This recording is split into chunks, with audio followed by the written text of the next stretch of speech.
Minamahal kong mga kapatid kay Kristo Jesus, sa pangunguna ni Padre Vic Flores, ang inyong kura paroko. Sinimulan na natin ang paghahanda sa pagdiriwang sa pagdating ng Panginoon sa ating puso at kalooban ngayong Pasko. Ito ay sa pamamagitan ng inumpisahan nating kahapon ang mga misa de Gallo o simbang gabi. Ngunit sa 4 na linggong liturgikal na paghahanda, tayo ngayon ay nasa ika-3 linggo ng Adbyento. Bukas po yun, pero ito po ay anticipated Mass para bukas. At tampok muli sa atin bilang modelo at huwaran ang katauhan ni Juan Bautista. Hindi siya ang liwanag mismo. Sumasaksi siya sa liwanag na sumisikat, ang Mesiyas, upang maakit ang lahat at sumampalataya sa Mesiyas. Ang Mesiyas ang tunay na liwanag na nagbibigay ilaw sa bawat isa. Siya ang katuparan ng buong lumang tipan. Natapos na ang gabi ng kasalanan. Umaga na. Paano mong malalaman kung umaga na? Merong isang matandang rabay ang nagtanong sa kanyang mga disipulo, paano mo masasabi kung kailan nagwakas ang gabi? Ang liwanag ng araw ay muling bumabalik. Sabi ng isang disipulo, kung yung po ba'y hayop sa malayo ay maaaninag muna kung tupa o aso? At ang sagot ng rabay ay hindi. Tanong naman ng isa pang disipulo, kung makikita mo na po ba ang puno sa malayo at masasabi mo kung ito ay puno ng igos, peras o mansanas? Sabi naman ng rabay, hindi. Kung makakatingin ka na sa mukha ng isang tao at makikilala mo siyang na iyong kapatid, tugon ng rabay, sapagkat kung hindi mo magagawa ito, kahit anong oras ay gabi pa rin sa iyo.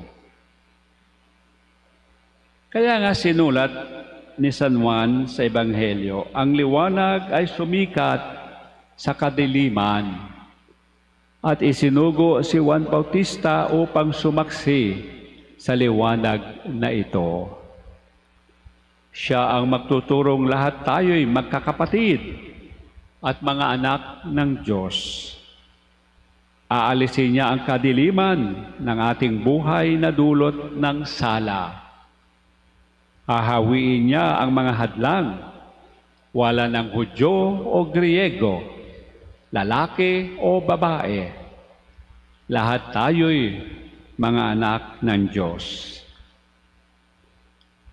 Dahil sa aral na ito ni Juan na sumasaksi sa katotohanan ng kasamaan ay mapapatay.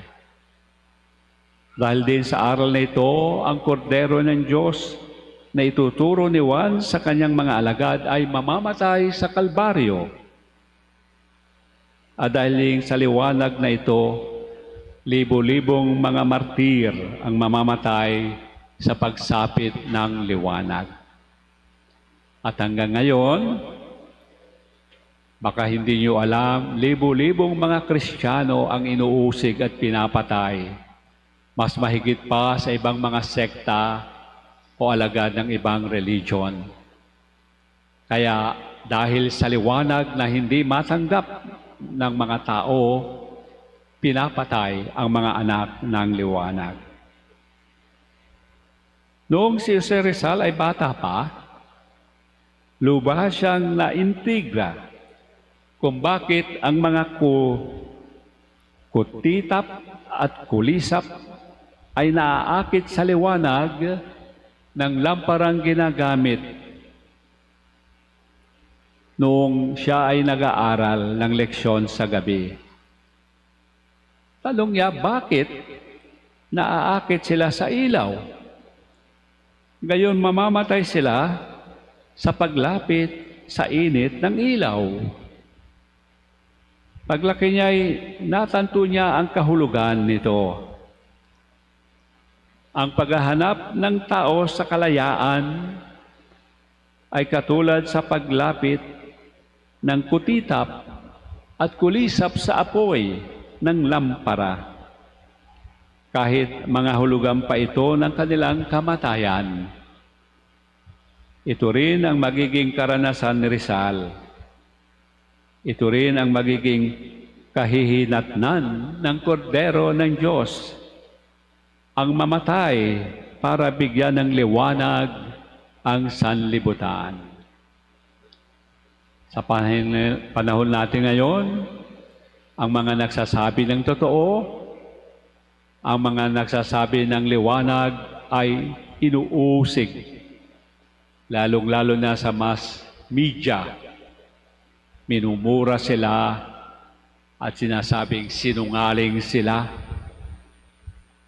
Katulad ng dating Secretary Laila de Lima, na 6 na taon na nakulong dahil nagsasabi siya ng totoo, inusig siya, mga saksing preso rin, at binigyan halaga ng hukuman ang mga pagsaksi kahit mga preso sila.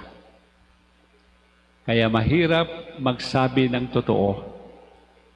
Mahirap maging alagad ng liwanag. Sa pagpapatuloy natin ng simbang gabi, hindi na gabi, umaga na. Salubungin natin ang liwanag ng araw sa pagsalubong natin sa ating mga kapatid. Magandang simbolo ito para sa ating mga Pilipino, hindi lamang sapagkat tradisyonal ang magsimbang gabi, hindi lamang sapagkat maamoy mo na naman ang mga bibingka at puto bongbong, hindi lamang sapagkat masaya, magsusunduan ang mga magsing-irog, magsisimba at magkakainan ang mga mag-anak, magpapahayag ng mga tema ng pagdinilay at pag-aaral ang mga pari, magliliwanag ang mga parol sa paligid ng mga Belen sa simbahan. Lahat ng ito ay walang kabuluhan. Kung hindi nating magawa na makilala ang kapatid sa muka ng mga taong pinaglilingkuran natin, makakasama natin o makakasalamuha natin. Kahit anong araw o oras ay gabi pa rin tayo kung di natin makilala ang kapwa-tao natin bilang mga kapatid natin. At bilang pagtatapos ng aking pamilya, ibig kong paliwanag ang dalawang bagay. Una, ang Advent Rite na sinindihan kanina ng isang pamilya. Kung mapupunan ninyo, ang Advent Rite ay bilog. Sumisimbolo sa Diyos na katulad ng bilog, walang umpisa at walang katapusan. God has no beginning and has no end. Yan po ang simbolo ng circle. At mapupunan ninyo ay green o luntian ang Advent Rite natin. Sumisimbolo na ang pagmamahal sa atin ng Diyos ay walang kupas. Buhat pa nung unang magkasala si Adan at Eva, binigyan tayo ng Diyos ng pagkakataon upang mailigtas ng kanyang anak na si Jesus. Minsan lang namatay at muling nabuhay si Jesus, hindi na mauulit, kaya hanggang ngayon tayo ay mga ligtas, the chosen people, saved by God. Kaya kung tayo man ay nagkasala, alalahanin natin na mahal ka pa rin ng Diyos. Walang sawa at walang pagdaramot na minamahal tayo ng Diyos. Kaya sana, bago magpasko, magkumpisal po tayo bilang pagsisisi sa mga kasalanan, ng ibig sabihin ng kasalanan, tinalikuran natin ng Diyos. Pangalawa, ibig kong ipaliwanag itong Belen. Itong Belen ay inumpisahan ni San Francisco ng Assisi. Siya po nag-umpisa niyan doon sa Italy. At ngayon po, may tinatawag na Gresio Plenary Indulgence. Ano ibig sabihin? Kung ikaw ay magdadasal sa harap ng Belen dito at yung nasa labas, magkakaroon ka ng plenary indulgence.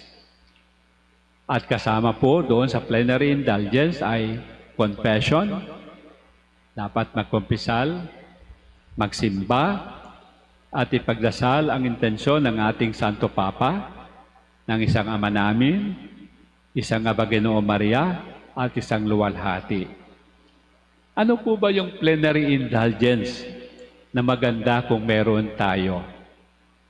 Pag tayo po kahit tayo magkumpisal at napatawad ng pare, nabigyan tayo ng absolution, may tinatawag na latak yung kasalanan natin para bang may natitira na dahil doon sa mga latak na yon ay pag tayo namatay, mapupunta tayo sa purgatorio.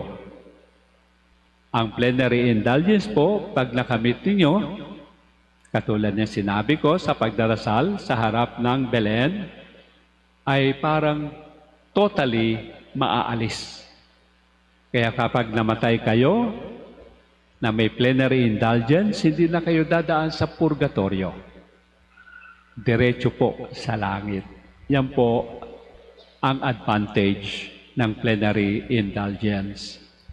Kaya habang may Belen po tayo, ay sunggaban natin ang pagkakataon na tayo ay magkaroon. Amen.